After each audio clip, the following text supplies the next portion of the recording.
नमस्कार, आप देख रहे हैं कमल राष्ट्रीय। मेरे यानी अंकुर पांडे के साथ करेंगे खबरों पर विस्तार से बात, लेकिन उससे पहले हेडलाइंस। पीएम मोदी ने दलाई लामा से की बात तो भड़क गया चीन, भारत ने दिया ये जवाब। राज बब्बर को एमपी एमएलए कोर्ट ने सुनवाई, 2 साल की सजा। 1996 में दर्ज हुई थी एफआईआर। यूपी में 1989 से बंद पड़े 40 पैरामेडिकल सेंटर्स फिर से हुए शुरू, सीएम योगी ने दिए निर्देश। और फिल्म काली के पोस्टर विवाद पर विदेश मंत्रालय की पहली प्रतिक्रिया, जानिए क्या है। झारखंड में सीएम हेमंत सोरेन के विधायक प्रतिनिधि पंकज मिश्रा के ठिकानों पर ईडी का छापा। और खबरों पर बात विस्तार से। पीएम मोदी ने दलाई लामा से बात की तो चीन भड़क गया है। तिब्बती धर्म गुरु दलाई लामा पिछले कई सालों से भारत में है, जहां से वो पूरी दुनिया में अपने धर्म और संस्कृति का प्रचार प्रसार करते आए हैं। लेकिन चीन हमेशा से इस बात का विरोध करता आया है कि भारत के दलाई लामा को शरण देने को लेकर चीन के कई बार आपत्ति जता चुका है। तो वहीं अब पीएम मोदी के एक ट्वीट ने ड्रैगन को मिर्ची लगाने का काम कर दिया। दरअसल 6 जुलाई को दलाई लामा का जन्मदिन था। इस मौके पर पीएम मोदी ने उन्हें बधाई दी तो चीन तिलमिला उठा। दलाई लामा पर पीएम मोदी के रुख को लेकर चीन ने नसीहत भी दे डाली और चीन की तरफ से जारी बयान में कहा गया कि तिब्बत चीन का आंतरिक मामला है, इसमें किसी बाहरी ताकत को दखल नहीं देना चाहिए। भारत को दलाई लामा के चीन विरोधी अलगाववादी स्वभाव को पहचानना चाहिए। हालांकि भारत की तरफ से भी चीन की इस आपत्ति का जवाब दिया गया, जिसमें भारत ने कहा कि हमारे लिए दलाई लामा एक सम्मानित अतिथि के तौर पर है, इसे सभी को इसी नजर से देखना चाहिए। विदेश मंत्रालय के प्रवक्ता ने कहा कि दलाई लामा एक धार्मिक नेता हैं जिनकी बड़ी संख्या में अनुयायी हैं। उन्हें धार्मिक और आध्यात्मिक कामों के लिए छूट है। तिब्बती धर्मगुरु दलाई लामा के जन्मदिन के मौके पर पीएम मोदी ने दलाई लामा को बधाई दी और उनके अच्छे स्वास्थ्य की कामना की थी। पीएम ने खुद बताया कि उन्होंने फोन पर दलाई लामा से बात की, लेकिन हर बार की तरह इस बार भी चीन ने पीएम मोदी और दलाई लामा के बीच हुई बातचीत पर आपत्ति जताई है। और वहीं राज बब्बर को एमपी एमएलए कोर्ट ने सुनवाई, 2 साल की सजा, यानी कि राज बब्बर को 2 साल की यह सजा सुनाई गई है। मतदान अधिकारी से मारपीट के मामले में कांग्रेस नेता राज बब्बर को लखनऊ के एमपी एमएलए कोर्ट ने यह 2 साल की सजा सुनाई है। इसके साथ ही उन पर 8500 रुपए का जुर्माना भी लगाया गया है। राज बब्बर सरकारी कार्य में बाधा और मारपीट के दोषी ठहराए गए हैं। तो वहीं फैसला सुनाए जाने के समय राज बब्बर कोर्ट में मौजूद रहे। 2 मई 1996 को मतदान अधिकारी ने वजीरगंज में राज बब्बर के खिलाफ मामला दर्ज कराया था। उस दौरान राज बब्बर सपा के प्रत्याशी थे और पूर्व सांसद राज बब्बर के खिलाफ मारपीट के 28 साल पुराने मामले में एमपी एमएलए कोर्ट ने फैसला सुना दिया है। कोर्ट ने राज बब्बर को मारपीट के दोषी पाते हुए 2 साल की सजा और 8500 रुपए जुर्माना भुगतने की सजा ये सुनाई गई है। हालांकि राज बब्बर ने फैसले के खिलाफ अपील करने की बात कही है। घटना 2 मई 1996 को चुनाव के दौरान की है। राज बब्बर समाजवादी पार्टी के प्रत्याशी थे और वजीरगंज इलाके में एक बूथ पर गए थे। आरोप है कि वहां उन्होंने फर्जी मतदान का आरोप लगाते हुए शिव कुमार सिंह से मारपीट की। मतदान अधिकारी कृष्ण सिंह राणा ने वजीरगंज कोतवाली में राज बब्बर और अरविंद यादव समेत कई अज्ञात लोगों के खिलाफ केस दर्ज कराया था। इस दौरान ही राज बब्बर के साथ मुकदमे में आरोपी अरविंद यादव की मौत हो गई थी और इस मामले के वादी श्री कृष्ण सिंह राणा, शिव कुमार सिंह और मनोज श्रीवास्तव समेत 2 अन्य लोगों की गवाही के बाद कोर्ट ने फैसला सुरक्षित रख लिया था। आज कोर्ट ने राज बब्बर को मारपीट का आरोपी पाते हुए उन्हें दोषी ठहराया और 2 साल की सजा के साथ 8500 रुपए का जुर्माना भी लगा दिया। राज बब्बर के वकील मोहम्मद सारान खान ने कहा है कि वह फैसले से असंतुष्ट हैं। जिला जज की अदालत में फैसले के खिलाफ अपील करेंगे। और यूपी में 1989 से बंद पड़े 40 पैरामेडिकल सेंटर फिर से शुरू होंगे। उत्तर प्रदेश में पिछले 3 दशकों से बंद पड़े राज्य सरकार के करीब 40 पैरामेडिकल परीक्षण केंद्रों और प्रशिक्षण संस्थानों को फिर से संचालित करने के लिए योगी आदित्यनाथ सरकार कार्य योजना तैयार कर रही है। राज्य में स्वास्थ्य विभाग के ये 40 पैरामेडिकल ट्रेनिंग सेंटर 1989 से बंद हैं और योगी आदित्यनाथ ने शीर्ष अधिकारियों को एएनएम, सहायक नर्स, मिडवाइफरी और GNM, general nursing and midwifery के बेहतर प्रशिक्षण के लिए बुनियादी सुविधाओं पर काम करने का निर्देश दिया है। सरकारी प्रवक्ता के अनुसार राज्य में 15 जुलाई से 9 नर्सिंग स्कूल भी शुरू होने जा रहे हैं, जबकि अगस्त में 35 एएनएम प्रशिक्षण केंद्र संचालित होने लगेंगे। मुख्यमंत्री ने अधिकारियों को हर संस्थान में अनुपालन के सख्त मानकों को सुनिश्चित करने के निर्देश दिए हैं। उन्होंने कहा है कि मानकों का सख्ती से पालन किया जाए। मुख्यमंत्री ने कहा कि प्रशिक्षण का पूरा ध्यान रखने के लिए सकाय पर्याप्त होना चाहिए। मेडिकल कॉलेज और जिला अस्पताल में उनके परीक्षण की व्यवस्था सुनिश्चित करें। प्रवक्ता ने कहा कि जीएनएम प्रशिक्षण स्कूल, एएनएम प्रशिक्षण केंद्र, मेडिकल कॉलेज और जिला अस्पताल के प्रशिक्षण केंद्रों के रूप में चालू होने के बाद उत्तर प्रदेश सबसे बड़े नर्सिंग हब के रूप में उभरेगा। राज्य सरकार ने चिकित्सा शिक्षा विभाग की ओर से नर्सिंग कोर्स में सीटों की संख्या भी बढ़ा दी है। और फिल्म काली के पोस्टर विवाद पर विदेश मंत्रालय की पहली प्रतिक्रिया सामने आई। फिल्म मेकर लीना मणिमिकलई की डॉक्यूमेंट्री फिल्म काली के पोस्टर को लेकर विवाद जो चल रहा है ये थमने का नाम नहीं ले रहा। पोस्टर में मां काली को धूम्रपान करते हुए दिखाया गया, जिसके बाद लीना के खिलाफ देश के कई राज्यों में एफआईआर भी दर्ज की गई है।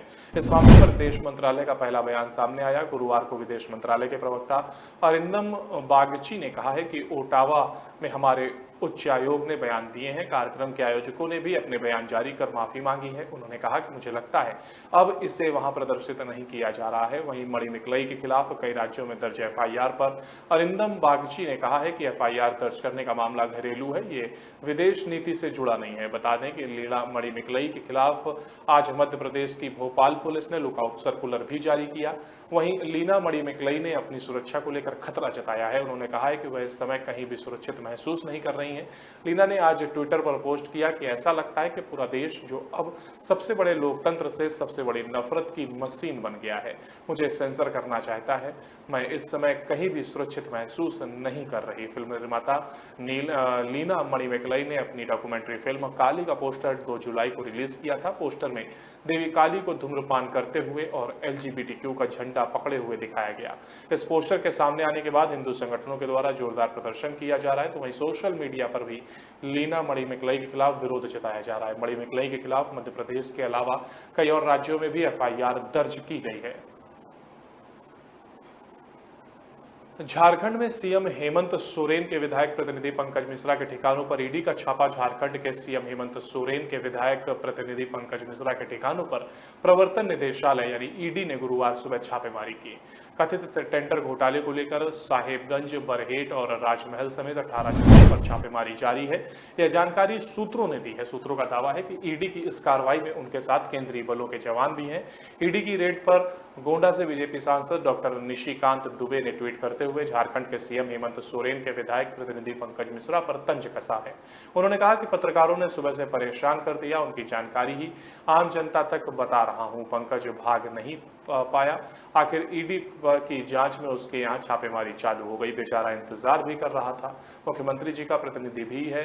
बता दें कि कुछ दिनों पहले ही मीडिया से बातचीत करते हुए पंकज मिश्रा ने कहा था कि वो ईडी की जांच से डरने वाले नहीं है, वो तैयार बैठे हैं और उस दिन का इंतजार कर रहे हैं जब ईडी अधिकारी उनसे पूछताछ करेंगे। उन्होंने कहा था कि मैंने कोई गलत काम नहीं किया है और हर सवाल का जवाब देने के लिए तैयार हूं। और यहां पर रुक रहे हैं एक छोटे से ब्रेक के लिए। ब्रेक पर जाने से पहले अब तक की हेडलाइंस। पीएम मोदी ने दलाई लामा से की बात तो भड़क गया चीन, भारत ने दिया ये जवाब। राज बब्बर को एमपी एमएलए कोर्ट ने सुनवाई, 2 साल की सजा। 1996 में दर्ज हुई थी एफआईआर।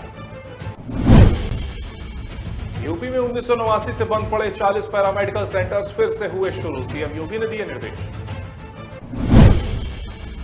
और फिल्म काली के पोस्टर विवाद पर विदेश मंत्रालय की पहली प्रतिक्रिया, जानिए क्या है। झारखंड में सीएम हेमंत सोरेन के विधायक प्रतिनिधि पंकज मिश्रा के ठिकानों पर ईडी का छापा।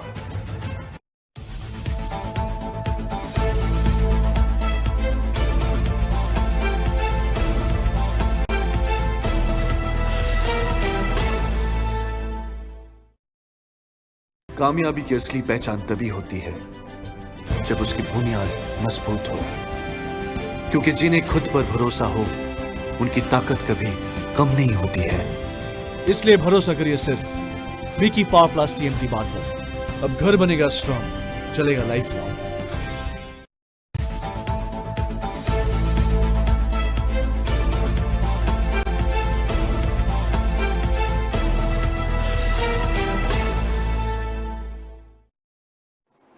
ब्रेक के बाद एक बार फिर आपका स्वागत है। रुक करते हैं अगली खबर का। बीजेपी ने हरियाणा यूनिट के IT cell incharge Arun Yadav को हटाया है। बीजेपी की हरियाणा यूनिट के IT cell incharge Arun Yadav को गुरुवार को उनके पद से हटा दिया गया। यादव ने कथित तौर पर इस्लाम और मुस्लिमों के खिलाफ आपत्तिजनक ट्वीट करने का आरोप है। हरियाणा बीजेपी अध्यक्ष ओपी धनखड़ ने यादव को उनके पद से तत्काल प्रभाव से हटा दिया गया है। हालांकि यादव की पार्टी की सदस्यता पर अभी तक कोई फैसला नहीं हुआ है। 2017 और मई 2022 में पोस्ट किए गए यादव के कुछ ट्वीट्स सोशल मीडिया पर वायरल हो गए थे, जिसके बाद उनकी सोशल मीडिया पर जमकर आलोचना हुई। आलोचना करने वालों ने यादव पर पैगंबर मोहम्मद और इस्लाम का अपमान करने और नफरत फैलाने का आरोप लगाया। यहां तक कि सोशल मीडिया पर उनकी गिरफ्तारी की मांग उठी और गुरुवार को ट्विटर पर अरेस्ट अरुण यादव ट्रेंड करने लगा। हालांकि मीडिया रिपोर्ट्स के मुताबिक यादव के खिलाफ हरियाणा पुलिस को देर रात तक औपचारिक रूप से शिकायत नहीं मिली थी। यूथ कांग्रेस अध्यक्ष श्रीनिवास बीवी ने ट्वीट किया, फ्रिंज एलिमेंट के अथाह समुद्र में से बीजेपी ने अपने एक फ्रिंज एलिमेंट अरुण यादव को पदमुक्त किया, लेकिन इस दिखावे की जगह क्या कभी इन नफरती चिंटुओं की गिरफ्तारी होगी? बता दें, पिछले दिनों ही बीजेपी ने अपने दो नेताओं नुपुर शर्मा और नवीन कुमार जिंदल की पैगंबर मोहम्मद के खिलाफ आपत्तिजनक टिप्पणी के चलते सख्त कार्रवाई की थी। बीजेपी को यह कदम आपत्तिजनक टिप्पणी के अंतर्राष्ट्रीय स्तर पर हुई आलोचना के बाद उठाना पड़ा था। बीजेपी ने अपने राष्ट्रीय प्रवक्ता नुपुर शर्मा को पार्टी से निलंबित कर दिया, जबकि बीजेपी की दिल्ली इकाई के मीडिया प्रमुख नवीन कुमार जिंदल को पार्टी से निष्कासित कर दिया गया। गुजरात कांग्रेस में 7 नेताओं को नियुक्त किया गया कार्यकारी अध्यक्ष। कांग्रेस ने गुरुवार को विधायक जिग्नेश मेवानी समेत 7 नेताओं को अपनी गुजरात इकाई का कार्यकारी अध्यक्ष नियुक्त किया है। पार्टी ने यह फैसले ऐसे समय में लिए हैं जब नवंबर-दिसंबर में राज्य में विधानसभा चुनाव होना है। जिग्नेश मेवानी के अलावा विधायक ललित कागात्रा, विधायक ऋत्विक मकवाना, विधायक अमरीश डेर, विधायक हिम्मत सिंह पटेल, कादिर परजादा और इंद्र विजय सिंह गोहिल को गुजरात प्रदेश कांग्रेस कमेटी के कार्यकारी अध्यक्ष की जिम्मेदारी सौंपी गई है। बता दें कि जगदीश ठाकुर गुजरात प्रदेश कांग्रेस के अध्यक्ष हैं। कांग्रेस ने गुजरात चुनाव के लिए तैयारियां शुरू कर दी हैं। 2017 के चुनावों में कांग्रेस ने 182 सदस्यीय गुजरात विधानसभा में 70 सीटों पर जीत हासिल की थी, जबकि बीजेपी ने 99 सीटों पर जीतने में कामयाब रही। मीडिया रिपोर्ट्स के मुताबिक कांग्रेस ने इसी हफ्ते दिल्ली में गुजरात चुनाव को लेकर एक उच्च स्तरीय बैठक की थी। 2024 के लोकसभा चुनाव के लिए चुनावी रणनीति तैयार करने के लिए गठित कांग्रेस टास्क फोर्स ने सोमवार 3 जुलाई को पार्टी की गुजरात इकाई के नेताओं के साथ बैठक की थी। यह बैठक दिल्ली में कांग्रेस वॉर रूम में हुई थी। बैठक में गुजरात चुनाव की रणनीति को लेकर चर्चा हुई। मीडिया रिपोर्ट्स के मुताबिक इस बैठक में गुजरात कांग्रेस के नेताओं को यह निर्देश दिया गया कि पीएम नरेंद्र मोदी के खिलाफ कोई व्यक्तिगत हमला नहीं किया जाएगा। राज्य के नेताओं से कहा गया कि किसी भी स्थिति में यह चुनाव मोदी बनाम कांग्रेस नहीं बनना चाहिए। हैदराबाद में तेज रफ्तार कार ने लड़की को जोरदार टक्कर मार दी। हैदराबाद के राजेंद्र नगर इलाके में हिट एंड रन का मामला सामने आया है। दरअसल यहां बुधवार को एक तेज रफ्तार कार की चपेट में आने से 19 साल की युवती गंभीर रूप से घायल हो गई। इस घटना का सीसीटीवी फुटेज फिलहाल सोशल मीडिया पर काफी वायरल हो रहा है। वायरल वीडियो में देखा जा सकता है कि एक महिला सड़क के किनारे चल रही है, उसी समय एक तेज स्पीड कार आती है और युवती को टक्कर मार देती है। टक्कर इतनी जबरदस्त है कि युवती हवा में उछल कर कंक्रीट पर जा गिरती है। इसके बाद कार ड्राइवर वहां से भाग जाता है। यह घटना बुधवार दोपहर 1:12 की है।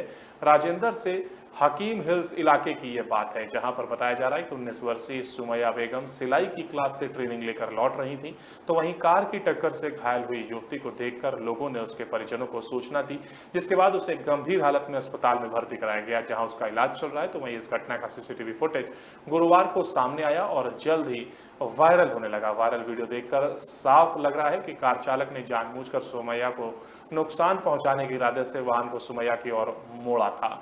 साथ ही साथ मामले की जांच के बाद पुलिस ने ड्राइवर की पहचान हकीम हिल्स के इंटरमीडिएट पास आउट के रूप में की है। आरोपी के पिता की एक दुकान है और घटना के बाद से परिवार घर से गायब है। तो वहीं एक पुलिस अधिकारी ने बताया कि उन्होंने अपने फोन बंद कर लिए हैं और घर से भी गायब है। जिस कार से युवती को टक्कर मारी गई वह आरोपी के पिता की है और हमें पता चला है कि किशोर ने हाल ही में गाड़ी चलाना सीखना शुरू किया है। हम ये भी जांच कर रहे हैं कि उसके पास ड्राइविंग लाइसेंस है या फिर नहीं। वहीं पुलिस ने यह भी बताया कि घायल महिला खतरे से बाहर है। आरोपी के खिलाफ मामला दर्ज कर लिया गया है। दिल्ली एम्स से आई लालू की तस्वीर। RJD supremo Lalu Prasad Yadav Delhi AIIMS में भर्ती हैं। उनका इलाज जारी है। हर कोई उनके स्वास्थ्य को लेकर अपडेट जानना चाह रहा है और इस बीच लालू प्रसाद यादव के स्वास्थ्य को लेकर उनकी बेटी मीसा भारती ने बड़ी जानकारी दी है। इतना ही नहीं बल्कि मीसा भारती ने 3 तस्वीरें भी शुक्रवार को सुबह फेसबुक पर शेयर की हैं। इसके साथ ही स्वास्थ्य संबंधी जानकारी को भी साझा किया है। मीसा भारती ने फेसबुक पर लिखा, आप सबकी दुआओं और एम्स दिल्ली की अच्छी चिकित्सकीय देखरेख में लालू प्रसाद की तबीयत में काफी सुधार है और अब आपके लालू जी बिस्तर से उठकर बैठ पा रहे हैं, सहारा लेकर खड़े हो पा रहे हैं। हर मुसीबत से लड़कर बाहर आने की कला लालू प्रसाद यादव जी से बेहतर कौन जानता है। अपने मनोबल और आप सबकी दुआओं की बदौलत लालू जी की स्थिति काफी बेहतर है। कृपया अफवाहों पर ध्यान न दें और साथ ही संयम बनाए रखें। दुआओं में लालू जी को याद रखें। धन्यवाद। तस्वीरें आज सुबह की हैं और ये मैसेज हमने आपको बताया।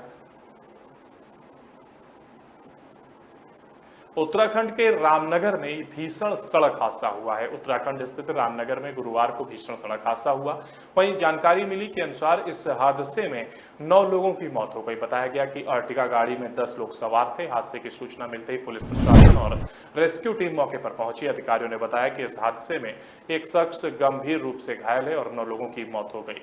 नदी में गिरी कार को ट्रैक्टर से खींचने की कोशिश की जा रही थी। बताया गया कि इस गाड़ी में कुछ स्थानीय लोग भी शामिल थे। हादसे में जिंदा बची एक लड़की को रामनगर सरकारी अस्पताल में भेजा गया है। बताया जा रहा है कि इस गाड़ी में 4 से 5 लड़कियां भी सवार थीं। हादसे में मरने वालों में 8 लोग पंजाब के पटियाला के हैं। इसमें 5 पुरुष और 3 महिलाएं शामिल हैं, जबकि 2 महिलाएं रामनगर की हैं, जिनमें से एक की मौत हो चुकी है और एक को बचा लिया गया है। जहां यह हादसा हुआ वह रास्ता जिम कॉर्बेट की ओर जाता है। देर रात इस इलाके में बारिश हुई है और जिसके बाद में पानी का बहाव तेज हो गया और सड़क के ऊपर से पानी गुजर रहा था। इन जगहों पर बीते दिनों में प्रशासन और सरकार ने पुल बनाने की बात कही थी, लेकिन अभी तक ऐसा नहीं होने की वजह से पहले भी कई बड़े हादसे हो चुके हैं। कुमाऊं रेंज के डीआईजी आनंद भारण ने पुष्टि की है कि आज सुबह बारिश की वजह से पानी के तेज बहाव में कार फंस गई और इसमें 9 लोगों की मौत हो गई और एक बच्ची बचाई गई है। फिलहाल हम यहां पर रुक रहे हैं एक छोटे से ब्रेक के लिए। हालांकि ब्रेक पर जाने से पहले एक नजर अभी तक की हेडलाइंस पर। पीएम मोदी ने दलाई लामा से की बात तो भड़क गया चीन, भारत ने दिया ये जवाब। राज बब्बर को एमपी एमएलए कोर्ट ने सुनवाई, 2 साल की सजा। 1996 में दर्ज हुई थी एफआईआर। यूपी में 1989 से बंद पड़े 40 पैरामेडिकल सेंटर्स फिर से हुए शुरू, सीएम योगी ने दिए निर्देश। और फिल्म काली के पोस्टर विवाद पर विदेश मंत्रालय की पहली प्रतिक्रिया, जानिए क्या है। झारखंड में सीएम हेमंत सोरेन के विधायक प्रतिनिधि पंकज मिश्रा के ठिकानों पर ईडी का छापा।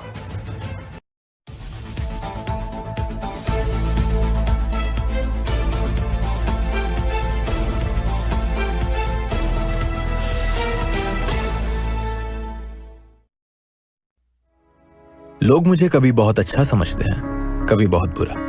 How insensitive. भगवान जैसे है हमारे लिए। एनी टेस्ट जरूरी है क्या? जान बचाई है मेरे बेटे की।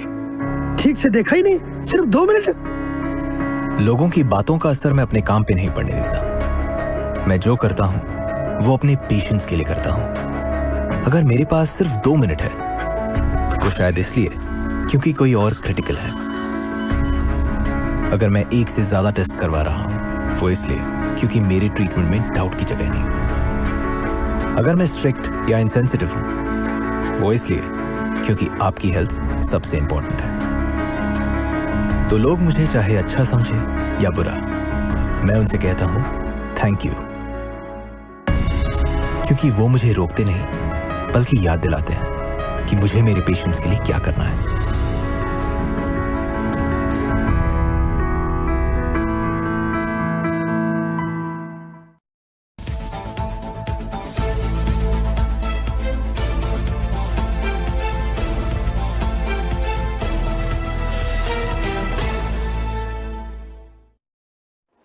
ब्रेक के बाद एक बार फिर आपका बहुत स्वागत है। बढ़ते हैं अगली खबर की ओर। इलेक्ट्रिसिटी बिल में होगा प्रति यूनिट इतना इजाफा। देश में लोगों को लगातार महंगाई के झटके लग रहे हैं और अब इस कड़ी में बिजली बिल का नाम भी जुड़ सकता है। केंद्रीय ऊर्जा मंत्री की ओर से इस बात की जानकारी दी जा चुकी है। अब जनता को तैयार रहना चाहिए कि उनके बिजली बिल बढ़े हुए आ सकते हैं। कि प्रति यूनिट बिजली बिल में 1 रुपए से भी कम का इजाफा होने की बात केंद्रीय मंत्री की ओर से कही जा रही है। केंद्रीय ऊर्जा मंत्री आरके सिंह ने कहा कि ब्लैकआउट से बचने के लिए पावर प्लांट से कहा गया है कि वे 10% इंपोर्टेड कोयले का मिश्रण करें।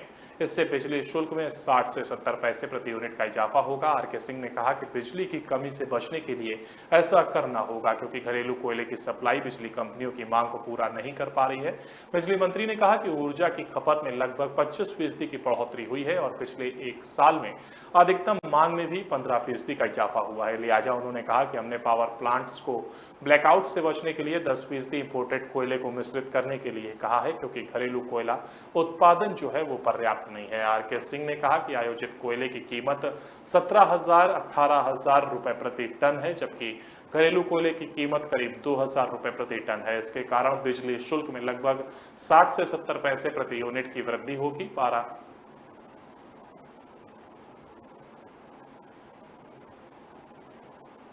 और वहीं मोतिहारी का वांटेड तस्कर मुजफ्फरपुर से गिरफ्तार। नकली नोट मामले में फरार चल रहे 2 लाख के वांटेड तस्कर को मुजफ्फरपुर से पुलिस ने गुरुवार को गिरफ्तार कर लिया। गिरफ्तार तस्कर पूर्वी चंपारण जिले का रहने वाला सुधीर कुशवाहा है। सुधीर कई वर्षों से फरार चल रहा था और एनआईए ने उस पर 2 लाख रुपए का इनाम रखा था। वांटेड होने के बावजूद देश के विभिन्न हिस्सों में बढ़ी सक्रियता के कारण वह पुलिस की रडार पर था। मुजफ्फरपुर जिले की पुलिस को पता चला कि सुधीर कुशवाहा घोड़ा सहन से मोतिहारी होते हुए मुजफ्फरपुर आ रहा है। इस सूचना के मिलने के बाद यहां पुलिस ने अपनी सक्रियता बढ़ा दी। गिरफ्तारी के लिए पूरी तैयारी की हो गई थी। सुधीर के मुजफ्फरपुर पहुंचने के बाद पुलिस ने आराम से उसका पीछा किया और फिर गिरफ्तार कर लिया। गिरफ्तारी के बाद अभी एनआईए ले गई है या नहीं इसकी कहीं पुष्टि नहीं की गई। सुधीर कुशवाहा पूर्वी चंपारण जिले के भारत नेपाल बॉर्डर पर स्थित झरोखर गांव का रहने वाला है। वह नेपाल के वीरगंज समेत नेपाल में कई जगह अपने ठिकानों से भारत में रैकेट चलाता है। उसे जाली नोट मामले में नेपाल के 12 जिले से 2 नेपाली नागरिकों के साथ जून 2020 में गिरफ्तार भी किया गया था। नेपाल पुलिस ने इसके पास से रखे एक झोले से 1000 के 1465 नेपाली नोट, 100 रुपए के 746 नोट, 500 रुपए के 284 भारतीय नकली नोट और 50 रुपए के 706 नोट बरामद किए थे। इसके पास से कुल 15,39,600 नेपाली और 1,77,300 रुपए भारतीय जाली नोट बरामद किया गया था। बताया जाता है कि एनआईए की टीम को जाली नोट के तस्कर सुधीर कुशवाहा की कई वर्षों से तलाश थी। एनआईए ने 2 लाख का इनाम भी घोषित किया था। एनआईए ने सुधीर कुशवाहा के खिलाफ 2015 में मामला दर्ज किया था। उस पर आईपीसी की धारा 419, 420, 489, 489 के तहत कई संगीन मामले दर्ज किए गए थे। सुधीर के घर एनआईए ने 12 नवंबर 2019 को इस्तेहार भी चस्पा किया था। मोहम्मद जुबैर की गिरफ्तारी पर जर्मनी ने सवाल उठाए हैं। भारत ने फैक्ट चेक कर मोहम्मद जुबैर की गिरफ्तारी को लेकर जर्मनी की आलोचना को खारिज करते हुए कहा कि देश की न्यायपालिका की स्वतंत्रता सर्वविदित है और तथ्यों को जाने बिना की गई टिप्पणियां अनुपयोगी होती है और इनसे बचना चाहिए। जर्मनी के विदेश मंत्रालय के एक अधिकारी ने बुधवार को जुबैर के खिलाफ पुलिस की कार्रवाई के संदर्भ में कहा था कि पत्रकार जो कहते हैं और लिखते हैं उसके लिए उन्हें सताया नहीं जाना चाहिए और जेल में बंद नहीं करना चाहिए। इस पर गुरुवार को विदेश मंत्रालय के प्रवक्ता अरिंदम बागची ने प्रतिक्रिया दी। बागची ने कहा कि यह अपने आप में आंतरिक मुद्दा है। मैं इस बात पर जोर देना चाहता हूं कि मामले में न्यायिक प्रक्रिया चल रही है और मैं नहीं चाहता और मैं ये नहीं समझता भी हूं कि यह मेरे लिए या किसी अन्य के लिए इस मामले में टिप्पणी करना उचित होगा जो अदालत में लंबित है। उन्होंने कहा, मेरे ख्याल से हमारी न्यायपालिका की स्वतंत्रता सर्वविदित है और तथ्यों को जाने बिना की गई टिप्पणियां अनुपयोगी होती हैं और इससे बचना जाना चाहिए। मीडिया ब्रीफिंग के दौरान बागची से जर्मनी के विदेश मंत्रालय के प्रवक्ता की टिप्पणी पर प्रतिक्रिया पूछी गई थी। जर्मनी के अधिकारी ने कहा कि किसी भी समाज के लिए स्वतंत्र रिपोर्टिंग फायदेमंद है और इस पर पाबंदी लगाना चिंता का विषय है। जर्मनी के विदेश मंत्रालय के प्रवक्ता ने कहा, पत्रकार जो कहते हैं और लिखते हैं उसके लिए उन्हें सताया नहीं जाना चाहिए और जेल में बंद नहीं करना चाहिए। हम इस मामले से वाकिफ हैं और नई दिल्ली में हमारा दूतावास इस पर करीब से निगाह रख रहा है। उन्होंने कहा कि यूरोपीय संघ का भारत के साथ मानवाधिकार को लेकर संवाद और अभिव्यक्ति की स्वतंत्रता और प्रेस की स्वतंत्रता उन चर्चाओं का केंद्र बिंदु है। जर्मनी के विदेश मंत्रालय के प्रवक्ता ने कहा कि भारत खुद को दुनिया का सबसे बड़ा लोकतंत्र बताता है, इसलिए लोग उम्मीद कर सकते हैं कि अभिव्यक्ति की आजादी और प्रेस की स्वतंत्रता जैसे लोकतांत्रिक मूल्यों पर वहां जरूरी स्थान दिया जाएगा। फैक्ट की जांच करने वाली वेबसाइट ऑल्ट न्यूज के लिए सह संस्थापक जुबैर को पिछले महीने दिल्ली पुलिस ने 2018 के आपत्तिजनक ट्वीट को लेकर गिरफ्तार किया था। मैदान से पहाड़ तक आसमानी आफत। गुजरात के कच्छ में सैलाब में बह गई गाड़ियां। देश के कई राज्यों में मानसून सक्रिय हो गया है और इसके चलते भारी बारिश हो रही है। मैदान में पहाड़ तक आसमानी आफत के आगे जिंदगी बेबस हो गई है। महाराष्ट्र, गुजरात, कर्नाटक, केरल और हिमाचल प्रदेश में भारी बारिश से जनजीवन अस्त व्यस्त है। महाराष्ट्र में पिछले कुछ दिनों से हो रही बारिश ने लोगों की मुश्किलें बढ़ा दी हैं। रिहायशी इलाकों में पानी में डूबने लगे हैं, तो वहीं विरार में कॉलोनी में नाव चलने लगी हैं। वसई विरार इलाके में 4 दिन से लगातार बारिश हो रही है, जिसमें पूरे इलाके में पानी भरा हुआ है। महाराष्ट्र के कई जिलों में मौसम विभाग ने रेड अलर्ट जारी किया है। पालघर, ठाणे, रायगढ़, पुणे, रत्नागिरी, सतारा, सिंधुदुर्ग और कोल्हापुर में रेड अलर्ट जारी है, जबकि नासिक जिले के लिए मौसम विभाग ने ऑरेंज अलर्ट जारी किया है। गुजरात के कई जिले में भारी बारिश कहर बनकर टूटी है। भारी बारिश से कच्छ में बुरा हाल है। सड़कों पर सैलाब है। पानी का बहाव इतना तेज है कि सब कुछ अपने साथ में बहा ले गया। कई बाइक, स्कूटी और साइकिल पानी में बह गए। गुरुवार को भारी बारिश से कच्छ के मांडवी में और मस्का इलाके में ट्रैक्टर के साथ कई गाड़ियां पानी में डूब गई। मौसम विभाग ने दक्षिण और मध्य गुजरात में भारी बारिश का अलर्ट जारी किया है। गुजरात के पोरबंदर में गिर सोमनाथ, नवसारी और वलसाड जिले के लिए ऑरेंज अलर्ट जारी किया गया है। मौसम विभाग ने लोगों को सावधान रहने की हिदायत दी है। कर्नाटक में 3 जिलों में मौसम का रेड अलर्ट है। भारी बारिश की वजह से उडुपी जिले की कई इलाकों में पानी में डूब गए हैं। सड़कें, घर और बागान सब कुछ पानी में डूब गए। जिले में मौसम विभाग का रेड अलर्ट है। राहत और बचाव कार्य जारी है। एनडीआरएफ की टीमों को बचाव के लिए उतार दिया गया है। बाढ़ में फंसे लोगों को निकालकर सुरक्षित ठिकानों पर ले जाया जा रहा है। कर्नाटक के हसन इलाके में भी तूफानी बारिश कहर बनकर टूटी है। जगह जगह पेड़ गिर गए हैं, तो वहीं कुछ इलाकों में जलभराव देखने को मिल रहा है। मौसम विभाग ने उत्तर कन्नड़ा, दक्षिण कन्नड़ा और उडुपी के लिए रेड अलर्ट जारी किया है, जबकि शिमोगा, चिक्कमंगलुरु और कोडागु में रेड अलर्ट है। कोरोना के आज फिर 18,000 से ऊपर मामले। देश में पिछले कई हफ्तों से कोरोना के मामले लगातार में इजाफा हो रहा है और आज एक बार फिर से कोरोना के मामले 18,000 से ऊपर आए हैं। पिछले 24 घंटे में 18,815 नए कोविड-19 मामले सामने आए हैं और ये आंकड़े पिछले दिन की तुलना में थोड़े कम है। पिछले 24 घंटे के दौरान कोरोना के 15,899 मरीज ठीक भी हुए हैं, तो वहीं इस अवधि में 38 और लोगों की जान गई है। कोरोना के एक्टिव मामलों की संख्या बढ़कर 1,22,000 से अधिक हो गई है। एक दिन पहले गुरुवार को देश में पिछले 24 घंटे में कोरोना वायरस के 18,930 नए मामले सामने आए थे। वहीं कोरोना संक्रमण की वजह से 35 लोगों की जान चली गई थी। देश में पिछले 24 घंटे में कोरोना वायरस के 18,815 नए मामले दर्ज किए गए हैं। केंद्रीय स्वास्थ्य मंत्रालय की ओर से साझा किए गए आंकड़ों के अनुसार देश में पिछले 24 घंटे में कुल 15,899 मरीज डिस्चार्ज हुए। कुल रिकवरी दर लगभग 98.51% है। पिछले 24 घंटे में संक्रमण के कारण 38 और लोगों की मौत हुई है। 24 घंटे में 38 और लोगों की ये मौत के बाद कोरोना वायरस से अब तक मरने वालों की संख्या बढ़कर 5,25,343 हो गई है। ठीक होने की दर 98.51% है, जबकि डेली पॉजिटिविटी रेट 4.96% है। कोरोना के एक्टिव मामलों की संख्या बढ़कर 1,22,335 तक पहुंच गई है। देशव्यापी टीकाकरण अभियान के तहत अब तक 198.51 करोड़ टीके की खुराक दी जा चुकी है। और इसी के साथ हमारे इस बुलेटिन में फिलहाल इतना ही। आप तमाम जुड़ी जानकारियों के लिए आप बने रहिए कमल राष्ट्रीय के साथ। नमस्कार।